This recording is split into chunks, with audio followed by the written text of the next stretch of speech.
time we have her on the show, which hopefully will be soon.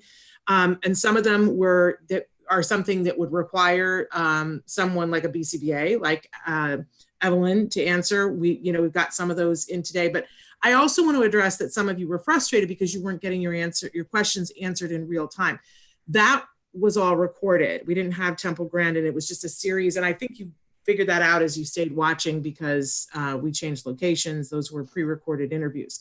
So, but there are ways that you can have your question be answered. And we do hang on to all the questions you guys send, even if we don't get to all of them. But I encourage you to be persistent.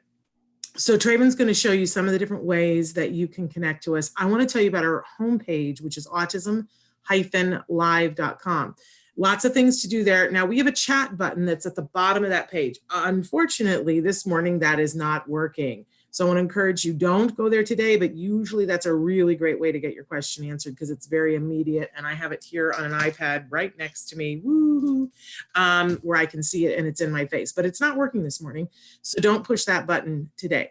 I would encourage you today to be writing in on YouTube and Facebook where we are live.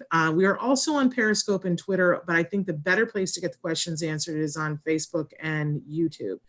And we podcast to YouTube, iTunes, Deezer, iHeartRadio, what else am I forgetting? Spotify, all of those places. But don't forget our homepage is autism-live.com.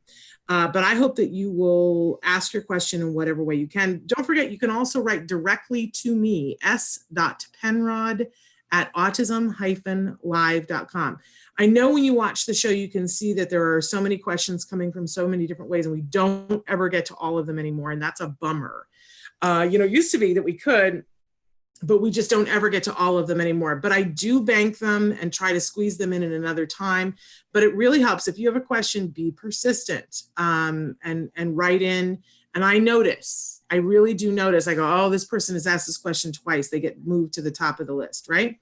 So I encourage you, be persistent. So Evelyn, we're so thrilled that you're here with us this morning. We so enjoy you and having the time to spend with you. You doing okay during this isolation, the great isolation? We're all good. Good, I'm glad. So I'm going to jump in here with a question that's been asked in a lot of different ways, but this particular parent said the school year is over and we are being told there will be no ESY, which is extended school year. What would you recommend we do to help our kids over the summer? This is the question of the month.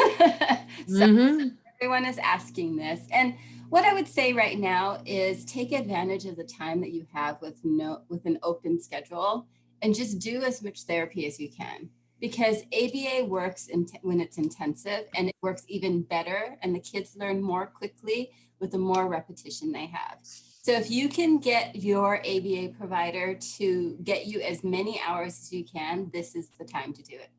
I know that a lot of people feel like they need that school setting. They need their kids to be social, with other kids. But the thing is, there is so much information. You can't really be social unless you have a communication system. Yeah, I think she froze a little bit, but she was saying you can't be social. And pretty much most of form of communication issue. So take advantage of this time and work on language. Because if your child can actually speak what they're thinking, what they're feeling, what they're doing, they're going to be so social when you get back to the point of being interactive again. Right now, when so many of the behaviors that we see in our kids with frustration and tantrums and noncompliance, a lot of it has to do with that they don't have the words to speak. They don't have the words to communicate. I don't want to do that right now. Let me do that later. And a neurotypical kid is sitting there questioning everything. They don't need to tantrum. They don't need to scream. They don't need to engage in any of those problem behaviors to get their point across. And our kids usually aren't really good about communicating what they're thinking, what they're feeling, what they're wanting. So take advantage of the summer and get some therapy and just work on communication. And once that communication is fluid, not that they know how to do it, but that they do it easily. That's the key. They have to do it easily without thinking, because once they hit that social setting, There's 1,000 other types of stimuli coming at them. So the language has to be at the very top and the easiest to grab and use. If it's still something they have to think about and they have to find it, all of those things in the social setting are actually a distraction, and it's harder to find those words. So use your summer, get some of the information in there, get the language in there, get the fluency built up so that they don't have to think about talking. And then when they go back to that social setting, they're just going to be great. I love it. I love it. I've been saying for weeks here, Evelyn, you know, when there's a bunch of things you can't do in a given time, try to do all the things that you can only do then. You know, I learned that having a baby, because everybody would say to me, you know, when the baby is napping, you nap. I didn't really cotton to that, but there were certain things that I realized there are some things that I cannot do when I'm with him. So when I'm not with him, I need to make sure that I do all of those things, right? Yeah. And it's the same way now. You know, there are certain things that we cannot do with our kiddos. It's just they're not on the table. But you know, there are certain things that we can only do now that we will never have this opportunity again. And that is true with ABA therapy all the time. You have funding for a set period of time. And as your child ages, you get less funding for it. So now is the best moment to do all the therapy that you can, because this moment will never come again. And it doesn't matter whether your child is 3 or 8. They are not going to get this moment again. So do all the therapy you can. It's not coming back around. Yeah. And all the funding sources understand that this is an unusual time. So they're actually being more open about when people are making requests for more hours. Yeah. Yeah. Take advantage, y'all. Get on this train. And they are actually. Well, I'm sorry. I think you stuck for a second. Go ahead. Say what you were saying. Oh, no, I was just saying that all the funding sources right now understand this need. So if you don't have enough hours, go and ask for more. They might give it to you right now because they're the most open I've seen them. Yes, I absolutely, we're loving the funding sources right now. Hey, I'm saying hi to Bonnie and I'm saying hi to Nina, who have written in and said good morning and hi. Next question, very, very appropriate for this. Parent writes in and says, my 15-year-old hyperventilates whenever we put a mask on him. I'm worried this will become regular panic attacks. Should we keep trying or wait?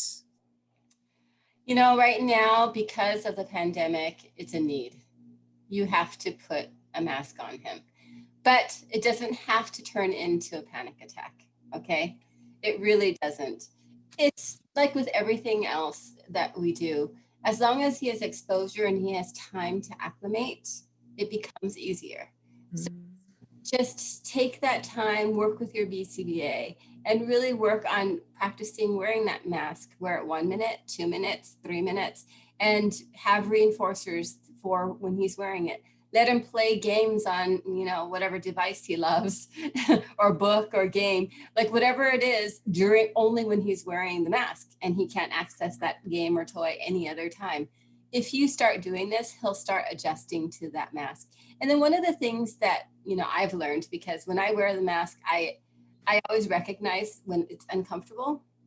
So like I've been trying to walk every night, and some nights my mask fits perfectly and it doesn't bother me. And there's other nights where there's just something about it.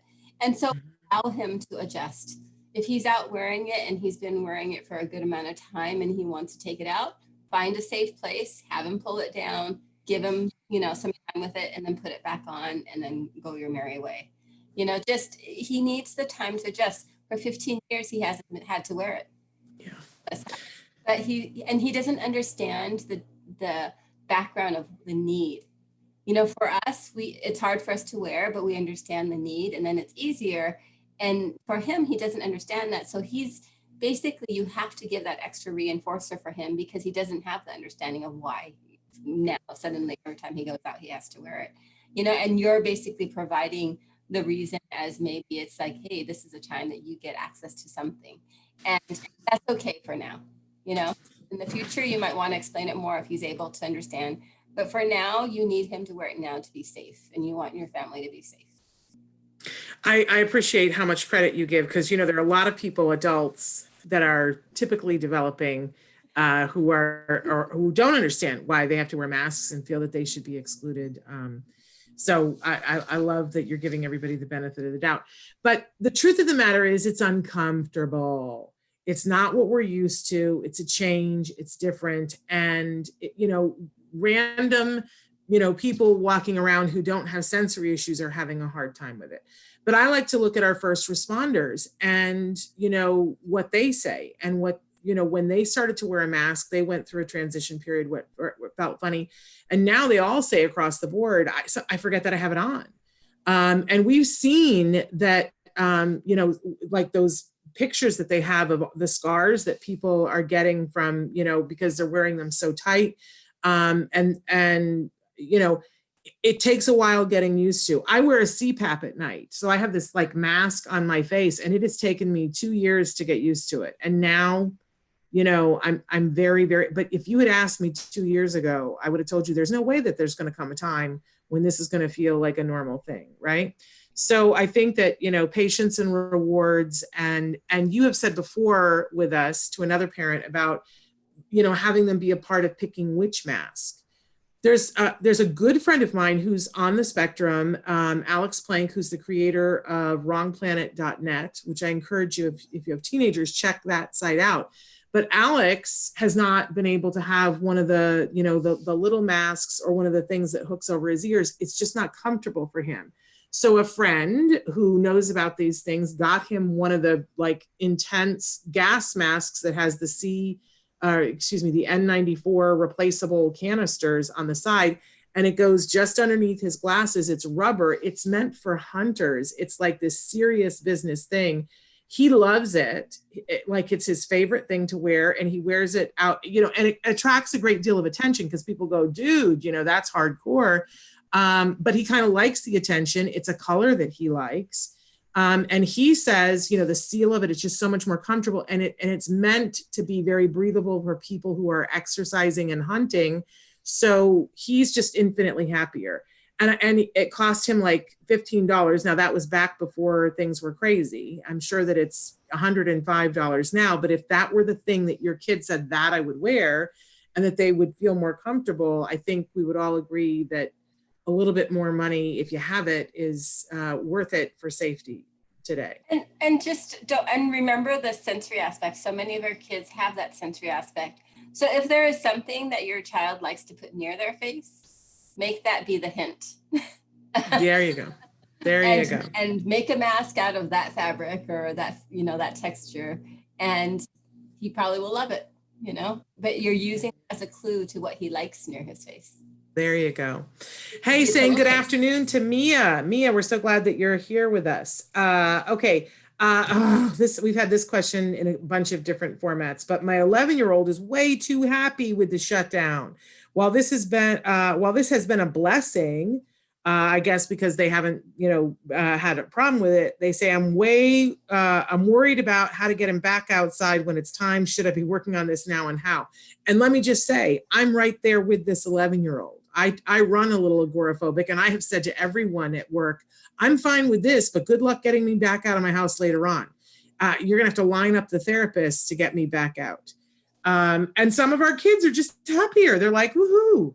I don't have to be social. I don't have to go out. I don't have to be drug around by mom to do errands. I don't have to go to things that I don't want to do. I'm happy to stay home. What do we do? This has actually been my concern there's so many families who were receiving a lot of ABA services prior to COVID. And there's, understandably, they've chosen not to have therapy.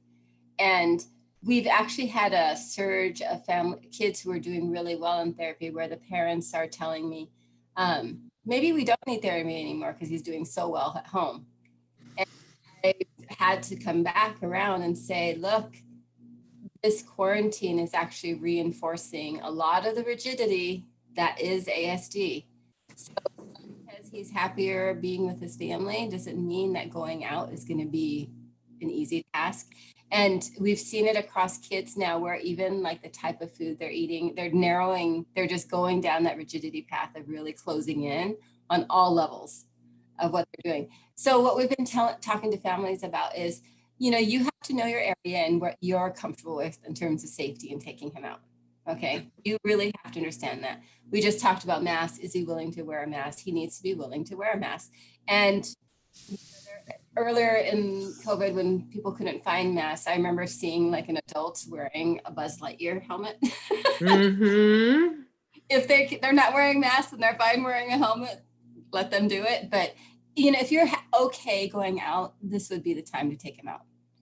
And you can just start slowly. Don't like go and start doing everything, 10 things in a row on errands, but take him for one thing, make it short, make it a little longer next time. Maybe take him to see someone that he really loves. I love seeing some of our families have actually videotaped the kids going and seeing grandma and grandpa, like different people, and how happy the kids are like to finally be able to see people that they love seeing or going to their houses and things. So use use what you're safe with or what you're okay with, and then start there and slowly start taking them out. Make sure you're going to want to look at your routine at home. Routines really help our kids, but we've been here a long time. So some of those routines you need to start adjusting every day because our kids are too into the routine that is there. So, you can make if you have an activity schedule that you're working on, you can make it more general. So not labeling it like from 10 to 11, we're doing this activity. It can be. Oh, and she froze right at the good part. We're doing an activity and we'll find out what that, but just change it around, move it, just really work on anything that is the exact same. You need to start changing it around. Even the food. A lot of our kids, because it's just easy to just cook what they like and not have to deal with the fuss. You need to start making food that is a little bit different, on their plate every day, so that they can keep the range of eating that they used to have, so they're not narrowing on their own. If you're okay with creating a pod now where, there's a family you trust or family members you're okay coming in and out with, maybe that's the time to do it. But just do what you feel safe, and, and use telehealth, use Zoom, because make him talk to those people outside, through the room and through the computer, and make him interact and have conversations daily with people that he's not used to seeing, on a day-to-day basis since you've been in quarantine.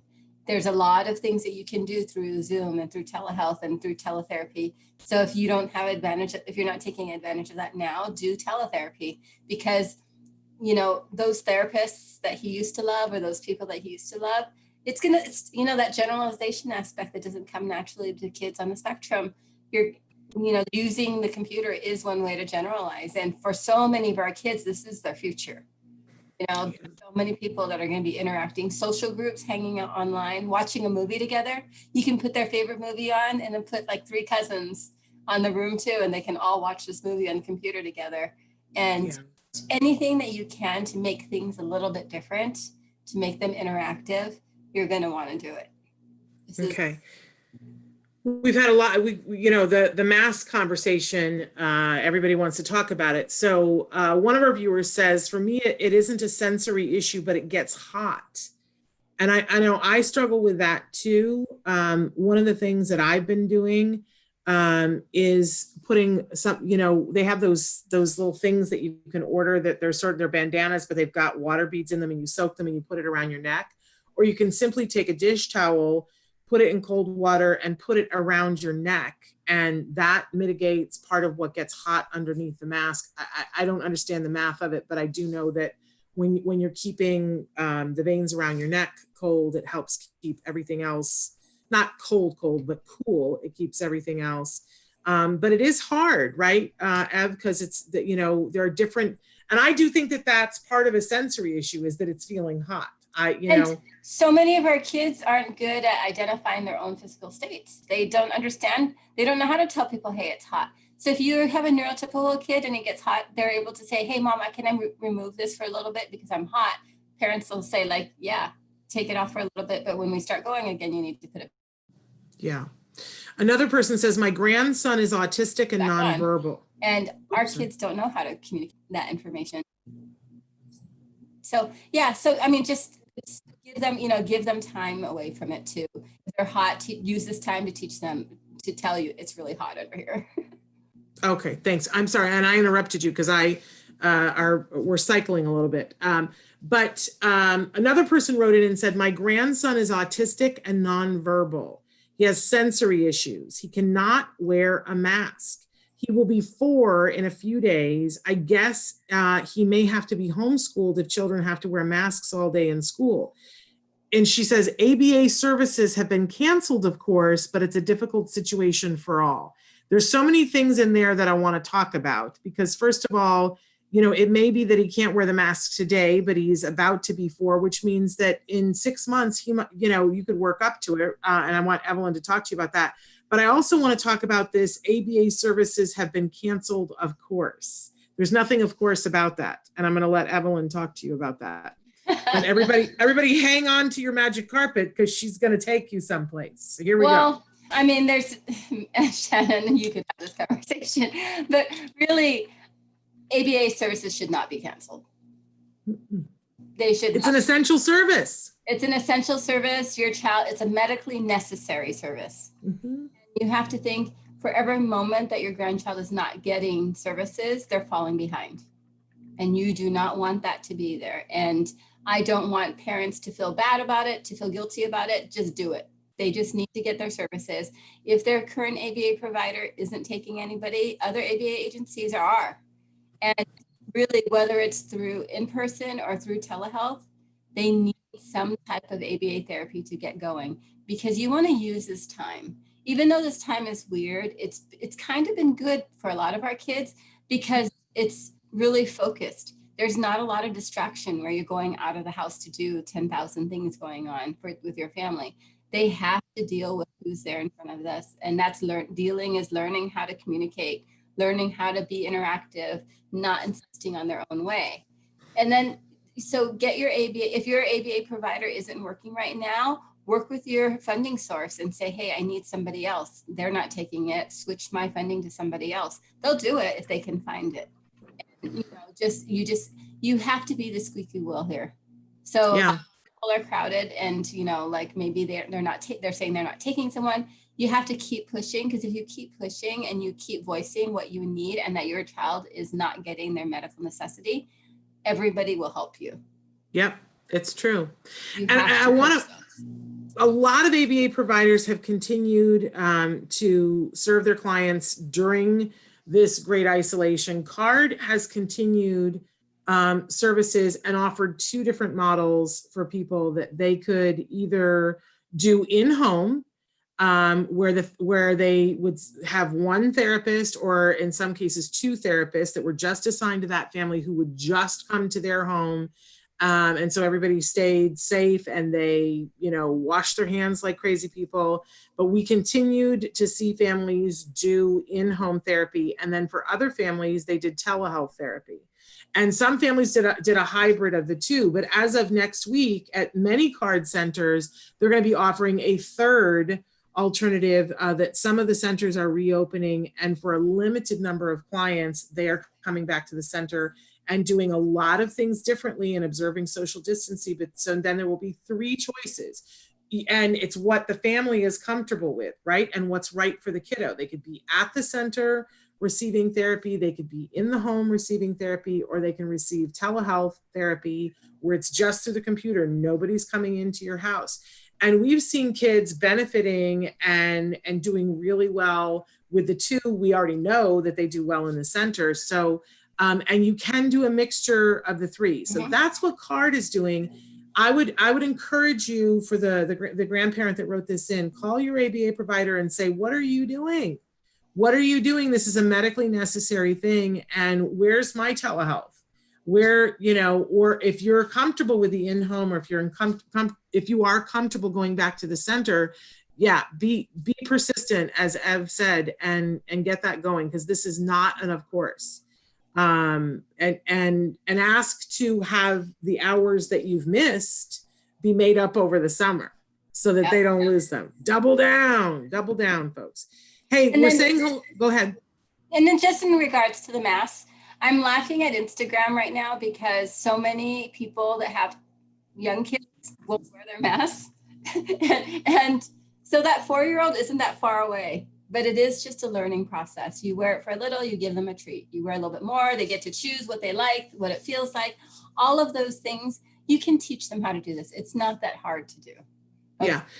And there's lots of different kinds of masks. I mean, now they have face shields. They have the little hats the little babies can wear that have the little shield thing. I mean, you know, think out of the box. But we've seen a lot of 4-year-olds. And of course, I would say to this person, get your ABA going and have them help you to have your child wear the mask, because we've seen a lot of kids that the parents were like, this kid is never going to wear a mask, and they're happily wearing masks now like little troopers. So I love that. We're also saying hi out there to Martha. Hi, Martha. And we're saying hi to Johanny and Karen and Cindy. Okay, so somebody wants to know, Evelyn, I'm pretty mixed up about returning to the center versus telehealth. I feel I have learned so much more from being in his sessions. Yes. Isn't that a wonderful, like this, many parents have said this. They're like, you know, I would never have chosen this, but now that I'm doing telehealth and I'm in their sessions, I've learned so much more and my relationship with my kid is better. I love it. It's my favorite thing. But they want to know, how can I keep more connected with treatment plans? I'm hugging you because you're the kind of parent I want to hang out with. Yeah. Yes. Right? You know, this is actually, so when I started doing therapy years and years ago, everything was home-based. Every parent was involved, whether they wanted to be or not. Like me. I didn't want to, but there I was. Yeah. And then when we went to center-based, I saw the shift in type of parents coming in. And it made me sad because I was like, you guys, I would talk to the supervisors and say, you have to push the parents to get involved. Because once they're involved, that's like the best thing in the world. But in all honesty, he needs both. Your child needs both. You know, the fact that you love the sessions at home, keep some sessions at home, because that generalization, that rapport that you've built over telehealth, all of that, keep some of that, because that's what's going to be that generalization, and that there's less prompt dependency, what I noticed through telehealth, which I love, because you can't reach through the screen and make the kid do something. You know, you have to verbally tell the parent or verbally tell the child. And there's this whole interaction that happens that I just think it's the best thing in the world. And there have been some parents who were totally anti this and have written to me or called me and said, this has been amazing. Just like what you're saying. I love the rapport. I love all of this. So I would say that the best thing to do is to do a hybrid. Okay, because one thing that happens in centers that doesn't happen in home is they have to get used to all the people around. The spontaneity, the distraction, the noise in the environment, all of those things are helpful, because once they go to school, you know, there's 1,000 distractions. And that's one thing I actually love about having the perspective of having worked in a home and working in the center, is when I go to centers now, when I travel, and there is so much ruckus going outside, and our little kids there just working along, just doing what they need to do. And they're not getting distracted by the kid crying, the thing that fell, whatever it is. And all of that is super valuable too, because home setting's nice. You can't recreate the weird noises and distractions that happen. People come screaming through, you know, the sudden switching of people working with you, that generalization aspect of having, you know, adults just walking in and they're being forced to say hello and say goodbye. And just that aspect of it would be lost if you went in a home or all telehealth model. And your child really does need that center base. But wait till you feel safe. That's what we're telling everybody, right? Yeah. Hard with the rollout of center base, we're being very, very careful. If your child was not chosen to return to center, don't worry about it. Okay, because we are starting extremely careful. We're making sure that the social distancing is all there. We're making sure, like, hand sanitizer, hand washing routines, toileting routines. And she's frozen on my screen. We're really starting. Okay, so. Thank you, Evelyn. And yeah, you know, and don't forget that you can come back slowly, you know, and you can do the mix. And the other thing I want to plug here before we move on is because the main question was, how can I keep more connected with the treatment plans? At CARD, we have something called caregiver collaboration. And I just want to give a big shout out for it. And if you're not at CARD, I want to encourage you to be asking for this with your other providers. Caregiver collaboration is set time for the parent to sit down with a senior member of the team and to talk about anything that you want to talk about. So I always tell parents, make a list, like what's the hardest part of the day? And they'll help you to work on that from your end, right? Like, how do you make things work for you? How, you know, and the parent who goes, I just, like a lot of the things that you guys ask here are things that you would bring into your caregiver collaboration. I just can't get him to brush his teeth in the morning fast enough so that we can get to school on time. Like, those are the things that you can work on. And it's also an ideal time for you, if you're as into it as I think that you are, and as I wish everybody was, to go, okay, so let's sit down and look at the program and what's coming around the corner and what do I need to be preparing for? That's what your caregiver collaboration is for. And most of you, like, there's a lot of time that your funding source will give for caregiver collaboration. And I don't know anybody who uses all of it, because most of the time parents are too busy. So you can request more. You can say, I would like to have 2 hours to go through all this, or I would like to have 4 hours. I would like to have an hour a week where I sit down, or, you know, in telehealth with the supervisor and talk about what we're doing. They'll give it to you. Your funding source almost across the board will give it to you. So don't forget to ask for that caregiver collaboration. And anything you want to add to that, Ev? Yeah, and I love caregiver collaboration, but you can use it creatively in any way that helps for you and your whole family. So I, like, you know, when I used to do parent training, what old school, what we would call it, I was like in the family. It wasn't just train the parent, it was train the siblings, train nanny, train everybody that lived in that household or came in out a lot, grandparents, and use that mindset. Because right now we're kind of limited of where we're going. But if there's people that, you know, mean a lot to you and who come through, bring them over during your session and get them some training. Get, you know, everybody that gets a little bit more education about, you know, whether it's your child or ABA or how to do things, is going to be that much more meaningful in terms of the interaction that they're creating with you and your family. So just all of it. Like, you know, we used to joke with parents, because parents didn't want to say who I was. Sometimes, you know, they didn't exactly tell everybody, you know, about diagnoses and things, but they would always be like, this is a friend of family and she's here, just like, you know, can you tell them about this or whatever it may be. And I used to joke, because I'd be like, yeah, this is a weird interaction. Like, can I just, like, how much can I say about myself and how much I'm helping you? And they would give me, you know, their limits or whatever. But, you know, the more people involved, the better it is for your child. And that's what you're here for, you know, in terms of treatment planning.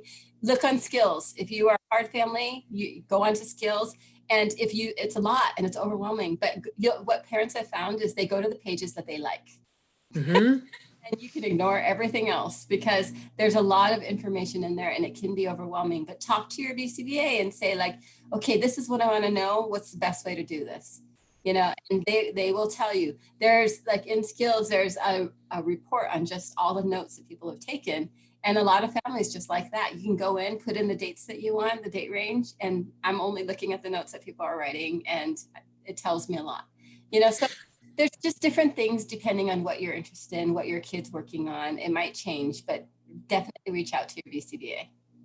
And I just want to say, for those of you who are watching, Skills, it's skillsforautism.com, and all CARD families have a free account with Skills, but any family could have an account with Skills. It is a subscription.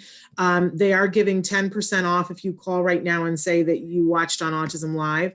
But it is a great thing. I always say it's like a mall. Like, you're never going to go to a mall and go into every single store. But you go to the mall knowing that there's something that you want to get. And if along the way you see another store that you happen to walk into and then that becomes your new favorite store, great. But don't think that you can go to every store in the mall, like Disneyland. You're not going to go on every ride, you know, not the first time. So you go in, get what you want, and it's there, right? Because it's like a mall, it's got everything. Hey, I want to point out that the grandmother who wrote in before, who said that they weren't getting ABA services, of course, said she corrected herself and said, I should have said ABA services in the home have been canceled, but he has been getting services through telehealth, which makes me feel much better. But I would push them. A lot of ABA provider, CARD has been doing it in the home, and see if they're not doing it now, they will be starting it soon. So he is getting services every day, just not one-to-one, in the home only, and I feel much better about that. Hey, we're saying hi to Cindy, and we're saying hi to Alana. Alana Gershlovitz is watching, and she says Evelyn is the best. We all agree with her, but Alana, I would argue that you're the best too. So there we go. We have a battle going on. Hey, Cindy wants to know, my son is 5 years old, an ASD twin. He's been more anxious and has been mouthing, biting much more. I've gotten the chew toys, and he spent, like she says, he spent like them and has been biting random things, mostly plastic. Any tips for Cindy? Oh, Evelyn's frozen. Oh, no, you were frozen. Okay. Okay. Back. There's a lot of anxiety right now, definitely across the board.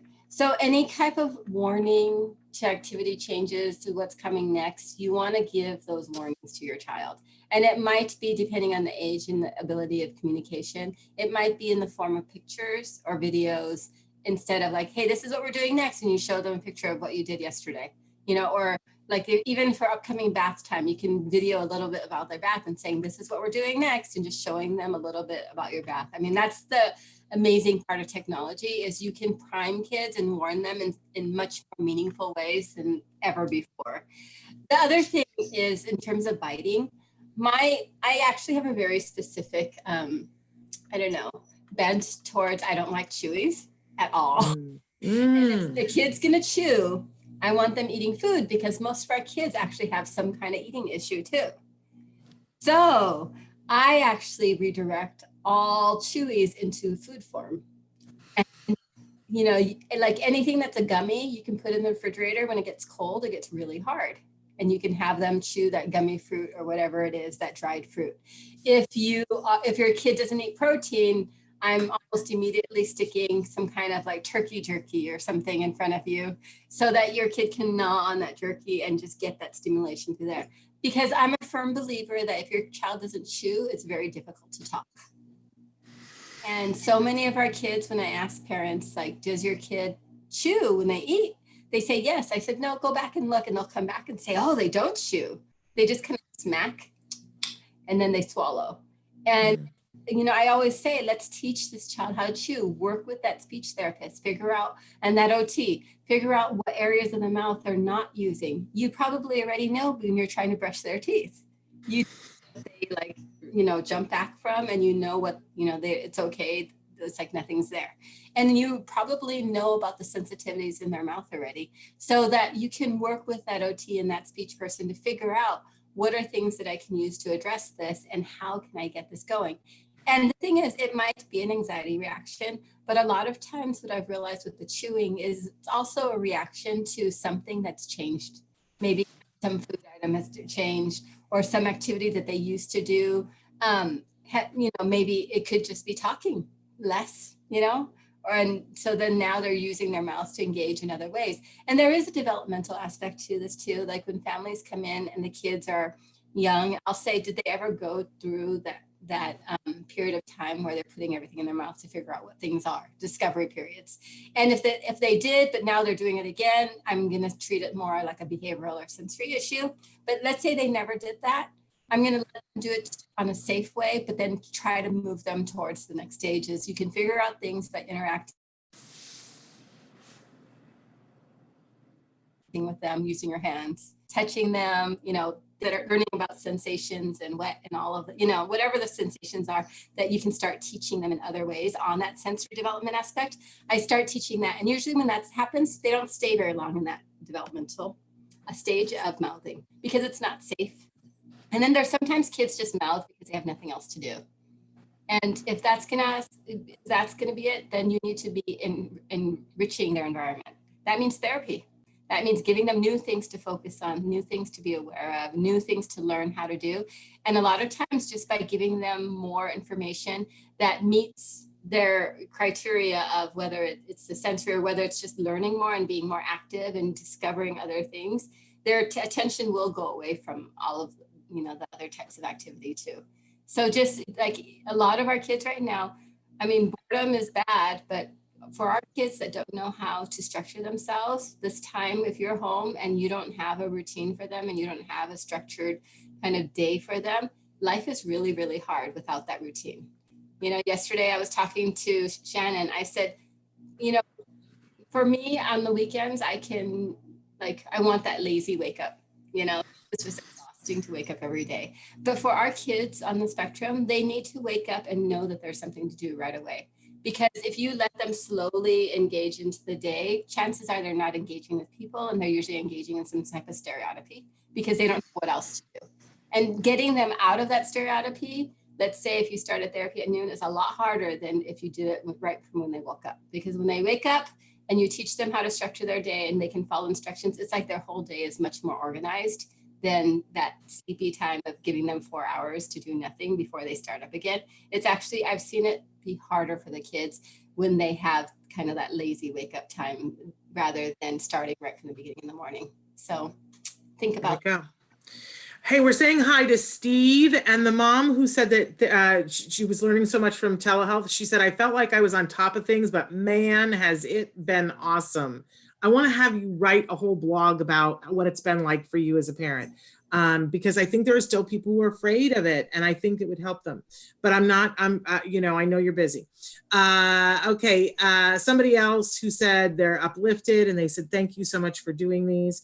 But one of the parent writes in and says, excellent, your lectures are, but would you please help me to guide so that my child trains to go to the bathroom? He has severe autism and he is 17 years old. Oh, so hard. Yeah. 17 years of a habit is really hard to break. Okay. So, but not impossible. Not impossible. I've done a 40-year-old. There you go. There you go. It took a lot of work. I mean, it's a lot of work though, because when they're little and you're toilet training them, you can pick them up and move them. When they're 17, you can't. But better to do it at 17 than 25, right? Better to do it at 17 than 25, right? Oh, definitely. So now is the time. Now is the time, because you just have to think any habit that goes longer is really hard to break. The more years involved. Plus, which we're all stuck at home. We're all stuck at home right now. So now is the ideal time to be working on this. And honestly, so there's a lot of different, depending on who's there, you're going to need somebody who's going to physically be able to block him. Like because he's going to try running out of the bathroom and all these other things. So you do need people who are going to really help. And whenever I'm toilet training an adult, I'm always saying, how many uncles can I bring over? You know, because they need to be around, because they need to force him, like, no, you can't come out of here until you go in that bathroom. Like, you just have to do this. But before you even get there, the main component before any toilet training for any child, any age, is they have to be compliant. That means when you tell them sit down, stand up, whatever it is, that they generally do it. But they also know that when they do it, there is some reward for it for them at the end of it. Because then if they know that they follow your instruction, there is going to be something good that comes from it. At the beginning, it might be some reinforcer that is like you're handing him, like, here, you can play a certain game if you're doing this. But sometimes it's just giving them a type of food that they want, you know, whatever it may be. But at some point, though, you have to have compliance where they're going to do what you say. So what I tell people is, like, really work on compliance for a good 3 months. And, you know, it might not take 3 months, but if you really just work on just basic compliance skills to do just the easy things in life, once you get compliance and he knows, if I do this, there's going to be something in it for me, you can do toilet training then. Because everything that you've asked of him, there is always a reason. There's a benefit. There's something good that comes out of it. So as long as he knows that, now that you're asking him for toilet training, you can do it. And you start slow. You also have to rule out any biomedical issues. If your child has a ton of diarrhea or GI issues, you're going to need to address that first. because no matter how compliant they are, no matter how what good, routine you put in for toilet training, if your child has no control over their bowels or their their bathroom, just their GI tract, it's very hard because there's no control. So go see those doctors, figure out like what foods is making them biomedically, what is actually messing up their GI system. Figure that out so that the child can actually have some control. Because I know in so much of our ASD population, there are biomedical issues around their GI tract. And if your child just suddenly has diarrhea, you have no control. And your child has no control, no matter how much you're doing toilet training. The minute but make sure all that's addressed. But just really go through and rule out the biomedical. If you get compliance, you rule out the biomedical, you're ready to go. Figure out what reinforcers are ready. Start taking things away that you're going to reserve just the highest for the toilet training. Use the Azrin and Fox, method. It works. Just for a 17-year-old, it just takes longer. You're okay. Party for a few days. It might be a month or 2 or 3 of doing this. Not in that extreme. But still, don't give up, because he's had 17 years to have this habit of not using the toilet. Yeah. You can give more time to counter it. And so many people have been writing in the last couple of weeks with all kinds of questions about potty training. And we just keep saying Azrin and Fox, Azrin and Fox, Azrin and Fox. I want to make sure you guys know how to spell it, Azrin and Foxx. And it is the proven method of toilet training that has worked across the board for, how many experts have we had on in 10 years? And I always ask them, is there anybody that you've not been able to get potty trained? The answer is no. It just takes longer amounts of time with some people than with others, but it works. It absolutely works. You can Google it. We've got a show planned coming up in the next couple of weeks where we're just going to devote the time to Fox and Azrin and toilet training and what you do and what you don't do. But you can Google it today. There are books on it, and it's pretty, regimented, but you have to follow it. And it means that for at least a period of time, you have to not be going on a trip, now, like there's no better time than now. Always at the end of the hour, everybody writes in with the best questions. I'm going to try to get through as many of these as I can. So there was one about meltdowns. What do you do when your son has a meltdown and yells for a very long time, Evelyn? Okay, you need a BCBA to come in here and to do a functional assessment on your child. I can't really realistically give you good feedback, but usually before they have that meltdown, there's a lot of clues they give you.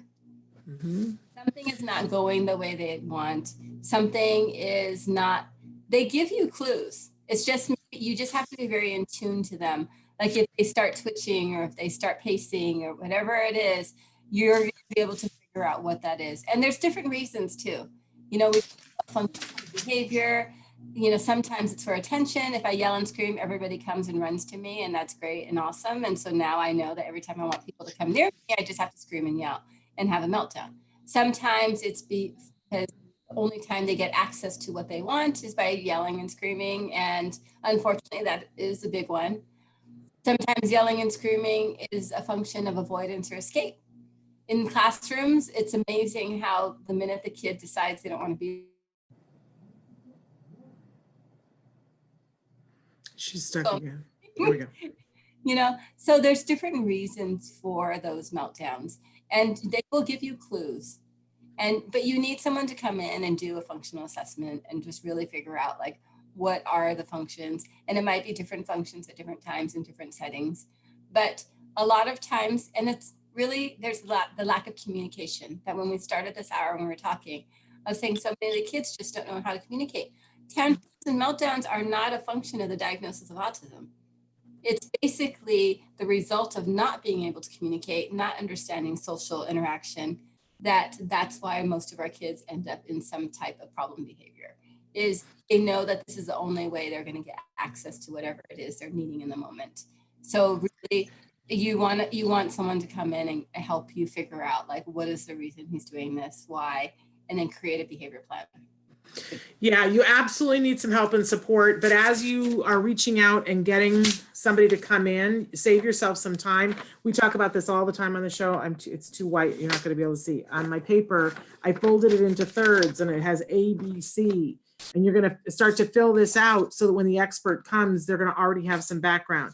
So the A stands for antecedent, the B stands for the behavior, and the C stands for the consequence. So when your kid throws a tantrum, you immediately, and this is going to help you when they're having the meltdown, because as soon as I started to do this as a parent, instead of standing there and thinking, oh my gosh, she's doing the tantrum again. I don't know what it is. It's random. It's autism. This is going to be the rest of my life. My life is over. We're never going to be happy. We're never going to be able to do anything. He's never going to have the, you cycle. Instead, you stand there and think, okay, I got to remember so I can write down what exactly is he doing for the behavior. Oh, look, he's spitting.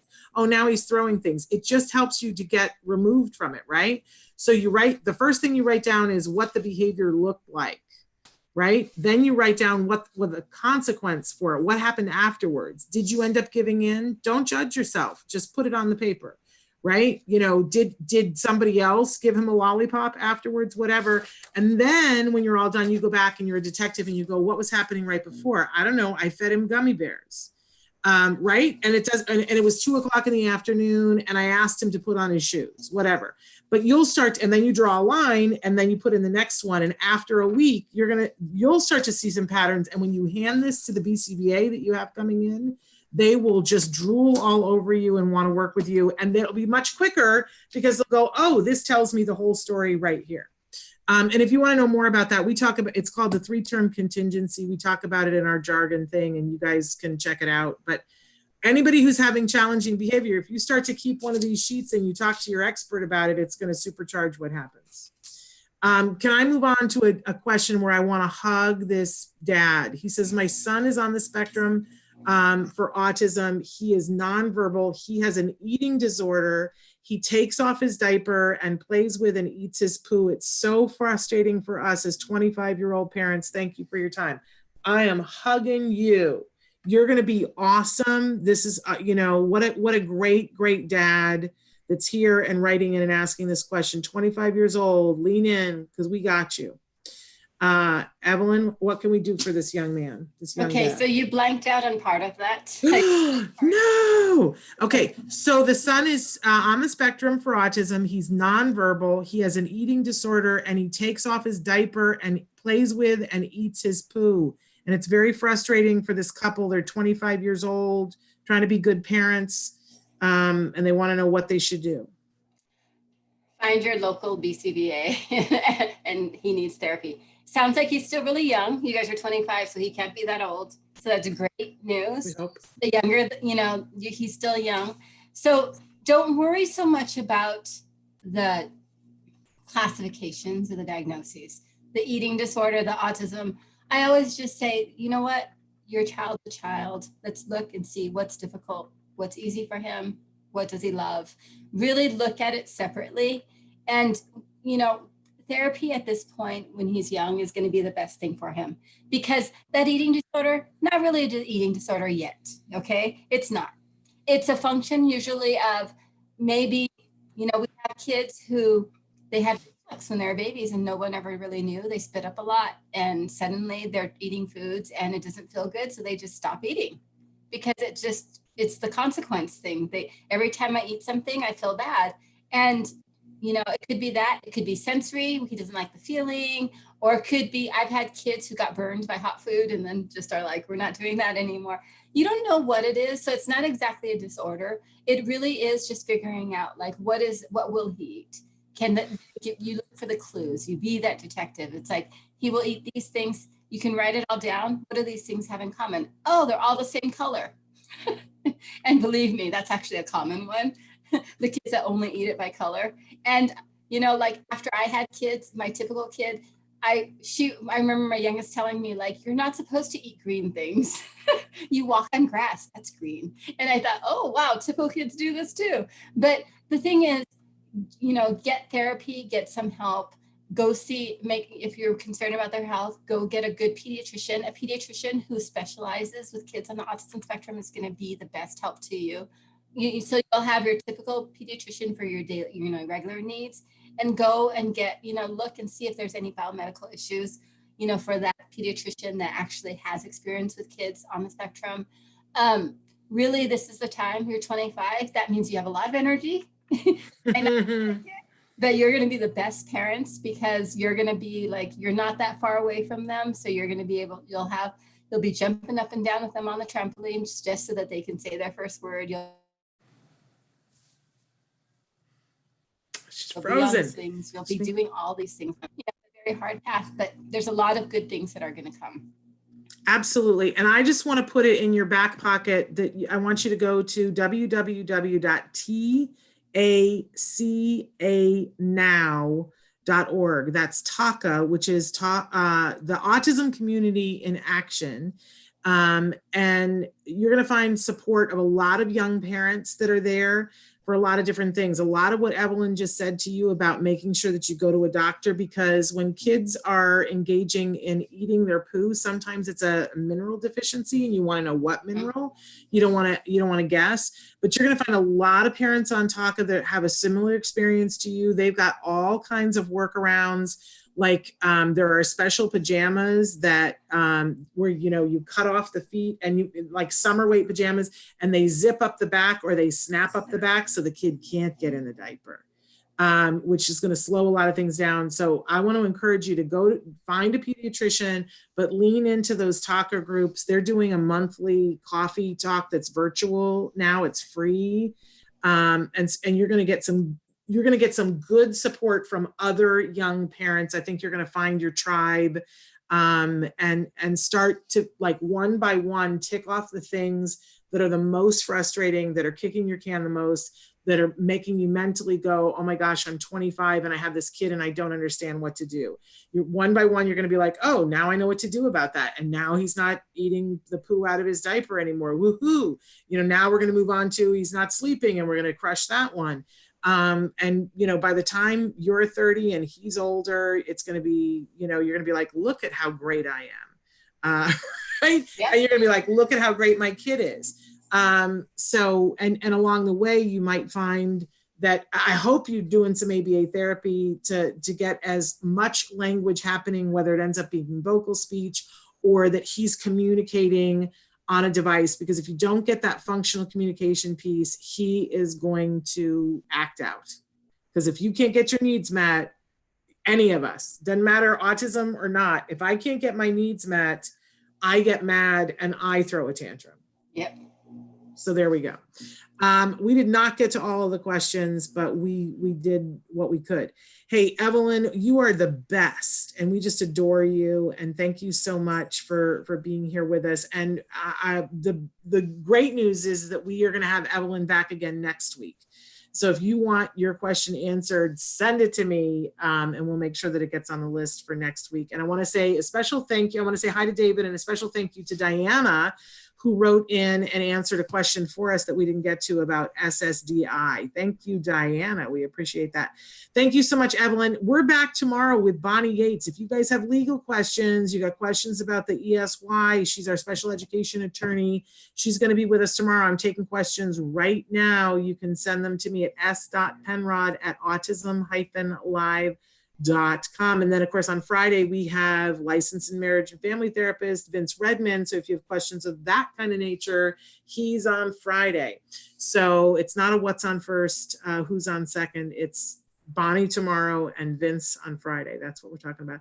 Thank you all. We'll be back then. Until then, give your kiddos a hug from me and one for you too. Bye-bye for now.